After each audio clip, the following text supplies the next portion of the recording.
From Interior Alaska's most trusted news source, this is the Fbx Evening News. Good evening and thank you for joining us. The House Finance Committee has unveiled a $9.7 billion state operating budget. Now that's a 2% less than the governor proposed. An analysis of the bill shows the proposal is lower than Governor Sean Parnell's for all agencies except for corrections, which is the same. Public testimony is scheduled for today and tomorrow. The bill is expected on the House floor for a vote as early as next week. It then goes to the Senate for additional review. Legislators have been looking for ways to limit the growth of state government in the face of declining oil production. The state is facing a budget deficit of about $323 million this year. That's in part due to lower than expected oil prices. Now that hole is expected to be filled with reserves. Wolves are being shot as part of a wolf reduction program underway to boost the number of moose northwest of Fairbanks. State wildlife biologists on Saturday began shooting wolves from a helicopter around Alakakit and Alatna, about 200 miles northwest of Fairbanks. Fish and Game spokeswoman Kathy Harms says a total of 15 wolves have been killed so far. The department estimates there could be up to 50 wolves in the area. The plan is to kill between 35 and 50 wolves in the first year of the program and about half that number in the second year. Not guilty pleas for a 57-year-old Fairbanks man who's facing a possible life prison term. That's for the alleged sex abuse of a young girl early in the last decade. Martin Zorro Bradley is in jail on a no bail status, and he is charged with a single count of first-degree sexual abuse of a minor. That's an unclassified felony offense that carries a maximum 99 years in jail, according to Alaska statute. Last month, a local grand jury indicted Bradley on the charge he abused the girl in the Fairbanks area from June 1st, 2001 until late August of the same year. Bradley was arraigned earlier today in state superior court. Now, trial in his case is set for the week of May 20th. A former Anderson city clerk is accused of using a city credit card to charge more than $8,000 for personal expenses ranging from TV bills to denture adhesives to Western Union transfers. 67-year-old Darla Coghill is charged with felony theft in the second degree. Authorities say Coghill worked for the city from 2008 until 2012. Coghill's successor reported the suspected embezzlement back in August of 2012. Now, state troopers confronted Coghill during that time about the suspected theft. She admitted making the purchases, but said she intended to pay the city back. Governor Sean Parnell today announced the appointment of Judge Jane Kavar to the Fairbanks Superior Court. Kavar has served the district court in Fairbanks since the year 1981. In that role, she also served temporarily as Superior Court Judge in Fairbanks, Kenai, and Bethel. She has served as a Fairbanks Juvenile Treatment Court judge and currently serves as Magistrate Training Judge. Prior to her appointment to the bench, Judge Kavar served as prosecutor and defense attorney. Judge Kavar was also a member of the Commission on Judicial Conduct and has volunteered with local and youth swimming, soccer, and running events and other programs. Planned Parenthood says a bill that would cut state funding for abortions in cases which are not medically necessary is unconstitutional and unnecessary. Laura Einstein, Chief Legal Counsel for Planned Parenthood of the Great Northwest, told the Senate Judiciary Committee that the bill is unnecessary because the Alaska Supreme Court has already defined when an abortion is medically necessary. She also said the bill is unconstitutional because it would subject abortions that are funded by the state to much more stringent parameters than other procedures covered under Medicaid. SB 49 states that the Department of Health and Social Services may not pay for abortion services unless those abortions are medically necessary or the pregnancy was the result of rape or incest. The bill was held in committee this past weekend. We spoke with members of the Interior delegation about the legislation and their feelings about it. In certain instances, I believe that we should be paying, but under special circumstances. But as a general rule, I don't believe the state should be paying for abortions. Sponsoring a bill on public funding of abortion. That doesn't really stop abortions. It's really asking a question. When it's medically necessary, the Supreme Court said we have to. When it's elective, they said we don't have to. They never did define it. And this is my first opportunity in probably, I don't know, 6-7 years to really ask the question and have a legislature that could actually deal with it. It's a hot button issue, there's no doubt, but it's really about payment of elective abortions. And in my view, we shouldn't be paying for them. When we come back, a missing plane has been found along the Iditarod Trail.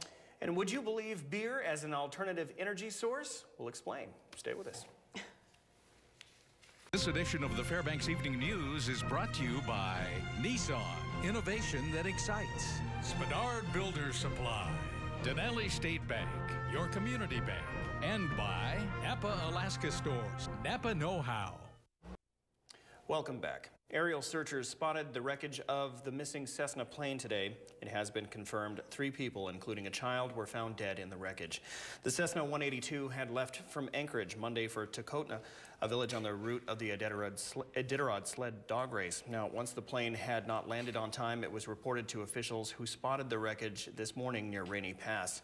Alaska State Troopers have identified those killed as pilot Ted Smith, 59, Carolyn Sorvoja, 48, and Rosemary Sorvoja, 10.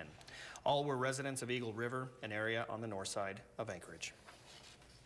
Not guilty pleas for a 65-year-old Nenana man who authorities say has been voting under a false name in the past 3 general elections, as well as lied on an Alaska Permanent Fund dividend application. Matthew Leeuwenhoek faces a 6-count criminal indictment that includes 3 counts of first-degree felony voter misconduct. The indictment states Leeuwenhoek also goes by the name of Gary Finstemacher and lists a different birth date for the alleged Elias. State voting records show a record of Matthew Leeuwenhoek voting in the 2008, 2010, and 2012 general elections. While there is no record of Gary Finstemacher voting, Leeuwenhoek has asked that his case be moved to Nenana instead of the Fairbanks area due to transportation issues. Trial in his case is set for late spring. A new bill aims to keep kids in school more days per year. HB 155 by Representative Andy Josephson would extend the school term to 190 days from the current 180. The bill would also extend the amount of instruction hours required for all students in K through 12, especially those in the 2nd and 3rd grades. According to Josephson's sponsor statement, 40 states and the District of Columbia currently require more school days than Alaska, plus they lag behind students worldwide. The Anchorage Democrat says Alaska students need to be given the same opportunities as those in other nations if they are going to succeed in the future. During a tour in Juneau last week to deliver her annual speech to the legislature, Senator Murkowski made an interesting stop at the Alaskan Brewing Company. The company uses waste grain from the brewing process as biomass to generate steam energy and make more beer. The beer-powered beer system is the only one of its kind and accounts for more than half of the brewery's power needs. The Alaskan Brewing Company's spent grain biomass boiler came online in 2012. Previously, it had been shipped to the lower 48, where it was used as livestock feed. In an effort to save money and conserve resources, the Alaskan Brewing Company began looking at the possibility of a spent grain boiler in 1995. The project took 15 years and $4.4 million to complete.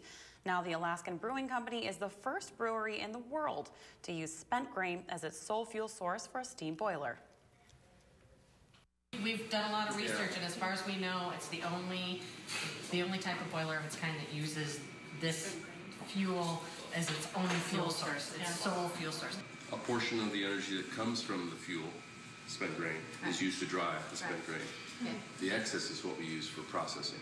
Processing meaning all of the making of beer.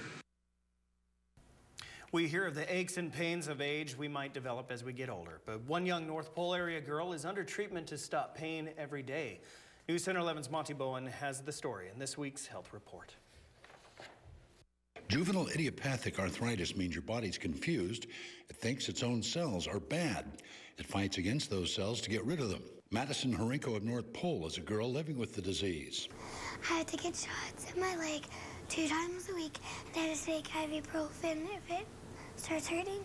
Initially, there was no pediatric rheumatologist in the state of Alaska.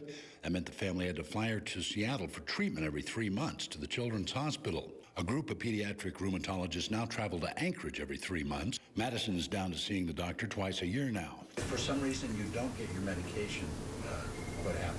My knees swell up really bad, and it really hurts me, and it's hard for me to walk. There are several types or strands of arthritis. Her type is not the crippling type, but it is one that affects all her joints. Right now, with her, it is considered to be in remission and under control. She says you get used to it after a while. So it doesn't bug you as much as it did before, because you get used to it. I've gotten used to it. Tomorrow, we'll tell you about some of her friends' plans to bring a big-name band to Fairbanks to raise awareness about juvenile arthritis. Monty Bowen, News Center 11. The Health Report is brought to you by the Ear, Nose, and Throat Clinic, located in the Medical Dental Arts Building. Call 456-7768. Hey, Joe. Hey, how you doing? How you doing? Well, hey. What you got cooking? I'm doing pretty good. What you got in the oven? Tonight we're going up the hill to talk some Nanick basketball. We caught up with them before they left today for the GNAT Championship Tournament. We have that and a lot more in sports, including the latest on the Iditarod, so stay tuned. That's cooking.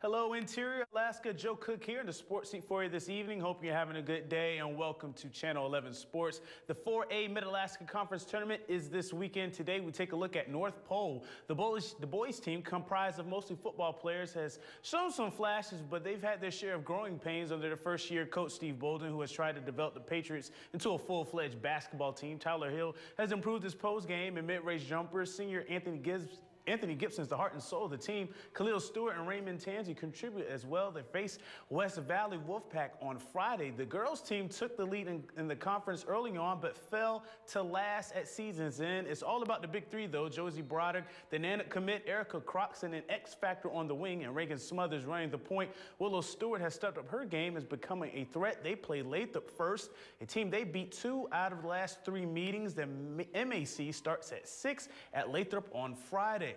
And the state basketball tournament is just 11 days away in Anchorage. The Hutchinson girls and Monroe boys are in for 3A as we await the 4A winners. Some 1 and 2A teams punched their tickets to March Madness as well. The Nenana girls won in a low-scoring 32-26 win over Sioux Valley for the 2A berth. The Sioux Valley boys triumphed 54-49 against Nenana and dug deep, beating Tribe Valley the same day to represent the Interior Conference. The 1A Golden Heart champions are the Husilla girls with their 40-24 conference win over the Minto Lakers. The Minto boys didn't suffer the same fate, beating Husilla 84-78 in 2A hoops. Now the big boys, the 4th seed Nanick basketball team, were getting in their last practice at the Patty Center before heading to the GNAT Championship Tournament for the first time since 2005.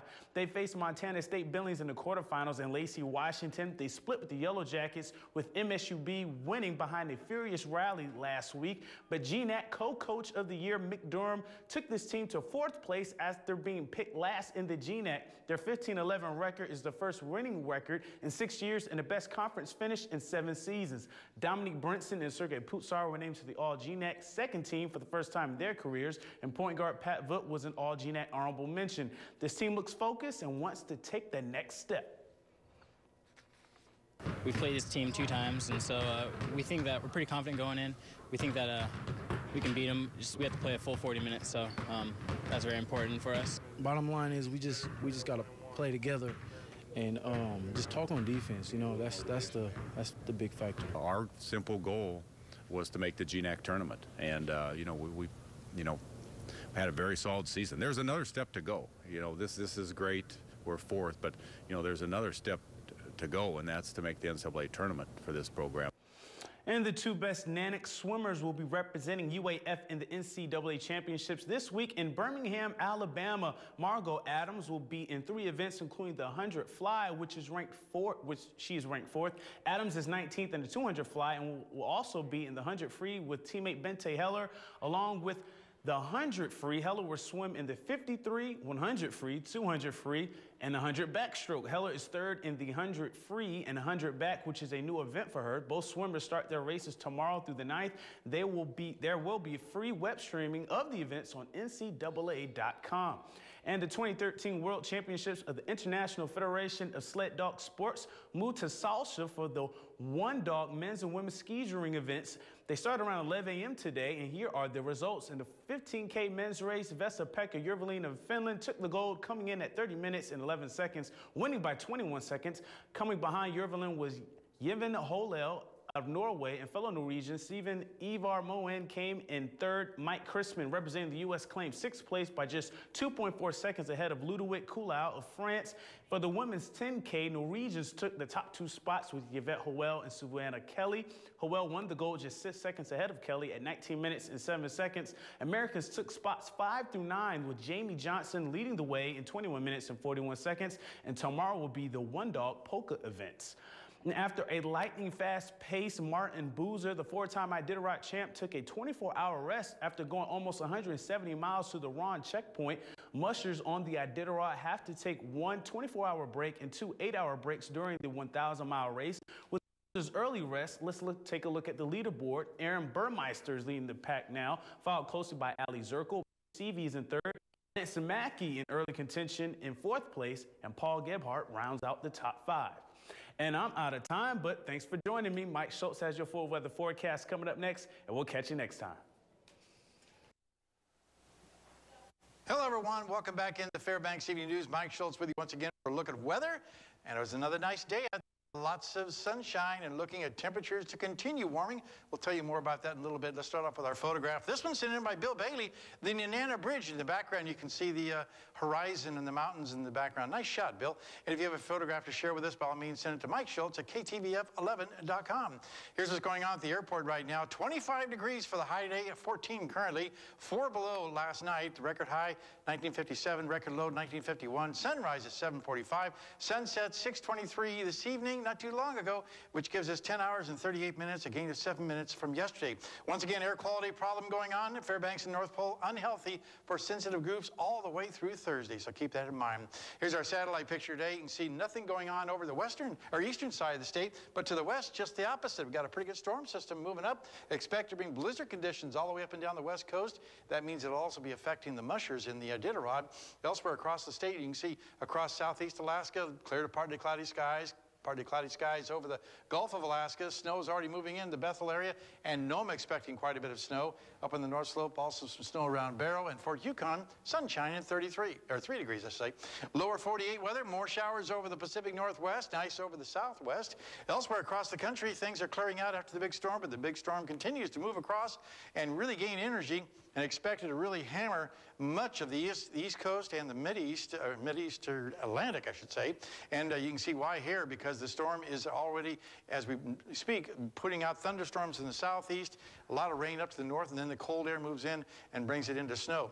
And again, the jet stream is the guiding factor, bringing a lot of moisture from the southwest and then up over the north, bringing the cold air back in from Canada, mixing the two together, giving widespread snow showers for the rest of the week. Well, back to Alaska for tomorrow. Winter storm conditions for Barrow and Nome. Partly cloudy skies for Fort Yukon. They're looking for 6 to 8 inches of snow in Nome.